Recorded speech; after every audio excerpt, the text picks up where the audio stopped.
take over coaching like everybody wants them to, there's not going to be anything left for the white people.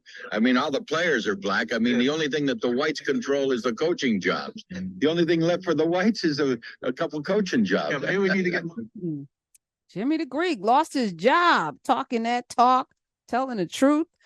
Because the truth of the matter is all of the myths around sports and athletics and somehow the coaching and the quarterbacking required a certain level of IQ that the blacks just didn't have. Like that music weird guy who just got sat down, Jan Wenner, saying he couldn't find a black or a woman articulate enough to talk about rock and roll and the depths of it, as if the person creating the thing can't talk about it. No. You want to keep the myths going. And the fact is, of course, black people can coach. We can do all of the things just like everybody else. Everybody else can do things. Why can't we? This is a very interesting thing that Jimmy the Greek got fired for. And I was like, he's right, though. He's telling the truth because he understands the power plays that are out there. And if we let them in this, they're going to take over. And Deion Sanders is now creating a problem because how do you explain him? But is that an us win or is that a him win? Is that an us? And by us, I mean all of us. Do we win or does he win? All right, let's take some calls, 866-801-8255. And people want to cuss on these airwaves. So talk about Trump. Let's go to Mike in California. Welcome to the Karen Hunter Show. Jimmy the Greek also spoke on how. Wait, hello, Mike. Hi, how are you? Hi. Hey, Karen, how you doing? I'm good. I'm good. Come on, I know you were raised. But yeah, well. He also addressed how slavery impacted the superior athlete and how the middle period addressed that and built a superior athlete. When you force people to breed, it does somehow create a superior athlete. Well, let's pause on that. And I'm not comfortable with this conversation, albeit it may be true. But then that puts us in the category of animals, right? And the one thing I love about sitting with Dr. Daniel Black, if you read The Coming, which I think everyone should read it, everyone, no matter whether you have melanin or not, it taps into your humanity in a way that I didn't expect. It is poetry and chilling and all of the things. The Coming by Daniel Black. But what I've always, and I think these are the things we tell ourselves in the wake of income disparity, power disparity, reconciling 400 years of still having to ask for humanity from people, still trying to figure out how we got into this position globally, right? So you have to tell yourself, well, I'm superior to you, right? So it's the same kind of narrative, which is why I want to move away from it, because it's a trick bag. So not that I disagree with you, Mike, but I think it's a trick bag. It's the same kind of narrative that I think people without melanin put themselves in a position, well, at least, I'm not like those degenerates, those black people, so there may be some successes there, but as a race of people, we come from Vikings and we come from the Nordics and the Swedes, and we are the people, we are the Germans who are the Aryan superior race. And even though biologically speaking, it makes zero sense to have a race of people to be superior with recessive genes. I learned that in sophomore year in high school about, the recessive and dominant genes and why, lab rats are typically white because they're susceptible to, when you experiment on them more so than the brown rats. And those of you who live in New York, you can attest to the brown rats supremely reigning. It's like they are unstoppable. They're unstoppable in Eric Adams, New York City. You don't see a lot of white rats running around. You just don't see them. Recessive genes are not, but that's why we have to, as human beings, continue to be with all people. It makes us stronger. And if you're looking at it that way, but I tend to not want to look at it that way because we're humans, not animals. And while we were put on in places like South Carolina to be bred to create a master race of workers, what also is overlooked is that to survive a middle passage, to survive 6 to 8 to 9 months in the hold of a ship, with very little food and water, with being raped, both men and women, with having to see your people brutalized, people thrown overboard, people dying right next to you, having to withstand that and then be put in a cage, whether you were dropped off in Brazil or Barbados or South Carolina, and then spread out throughout the country in cages with chains around your neck and your feet and your hands, to withstand that, to not jump overboard, to keep having children, because some people didn't keep having children. Some people didn't keep breathing on purpose, willfully. They stopped. There's a strength of a source inside that can't be even examined, right? When Dr. Black and I talked yesterday about the music and the blues was healing, we hum, we sing to keep from killing folk and ourselves, right? It is the healing balm.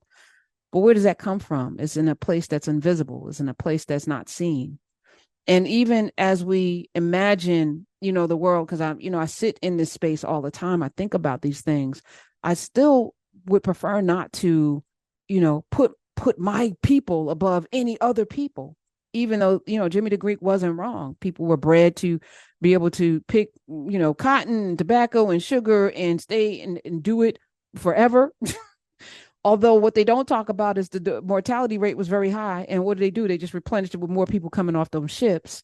They don't talk about that. It's not like folk were living to be 50 and 60 and 70 years old. Fiddler in Roots was an anomaly. Okay. And most of the people snatched up from Africa with children, 12, 13, didn't even go through a rites of passage. So I think about that. And then what do we do with it? So you created this space and then these gladiator games where, as Herschel Walker, CTE is what he meant to say, not CRT, because now they're banging their heads together for your enjoyment. Like, I'm struggling with all of this. So let me just be 100 with y'all. I struggle with even wanting to watch Colorado, because I do. I want to see him win. I want to see him win because there's something cathartic about it. But at the same time, intellectually, I know that is not for us, because on that field, we are still seeing a certain kind of way. And even him coaching, the things that are being said about him as a coach from other coaches, from other Black coaches, still speaks to the system that we're in, that will never see us until we demand it. And I agree with Dr. Black last night, who said the concern to beg for your humanity should never be part of your thought process. It shouldn't matter what people think. You can't put together a list and leave us off. And I'm not going to be outraged about it, because it just says more about you than it does about your stinky, funky list. So, yeah, I hear you. Mike. But you didn't call about that. I mean, I'm sorry I went on this long dissertation, but I just felt like I am really struggling through how we have these conversations every day and do it in a space where everybody is valued and seen. And it's hard, because as soon as I say, well, my people were bred to be better, I'm doing the same exact thing. I don't want to do the same thing that racists do. Do you? Hello? Yes. Yeah, I totally agree with you, Karen. Totally agree with you. I was just pointing out that he said that, but the reason I called is because I work in an office full of Trump supporters. And I'm the only non-Trump supporter in the office, 17 people. And two happen to be African American that are also Trump supporters. But the reason why they support Trump is that they want to assimilate into white world so bad they're willing to do that because they want to assimilate. And I've seen it. I overhear this conversation. So are they accepted by the 15 other the 14 others in the office as one of them? They are. Okay. I don't think they admit it, but they are, because like I said, you just discerning from these different conversations I hear, and it's all based in racism. I mean, these same people smile in my face every day, but I know they're racist because their actions and their support proves that to me. Trump has proven what he is and who he is. So if you support him, you pretty much support what he stands for. Right. So I agree. I think we've overused the term racist. I would like to say like anti-Blackness, anti-blackness, which can show up in Black bodies as well. We're gonna have to change the language around. We're gonna have to start to examine different ways that we need to talk about things and not pontificate, which is what I feel like so many folk are pontificating, which is the word of the day, by the way, pontificate. I like that word because it sounds regal. It sounds like something you would want to do, but it actually is something that you shouldn't do. We should be plain speakers. We shouldn't try to impress people with our ability to pontificate and say all of these words and really say nothing at all.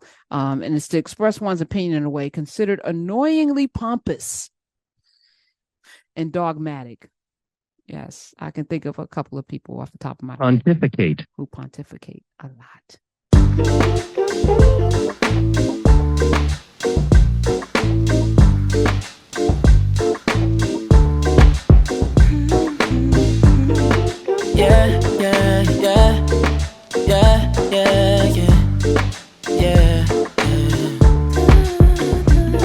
I run my fingers through her hair as she smiles and says that she loves me. Isn't it lovely when the one you're lusting is the one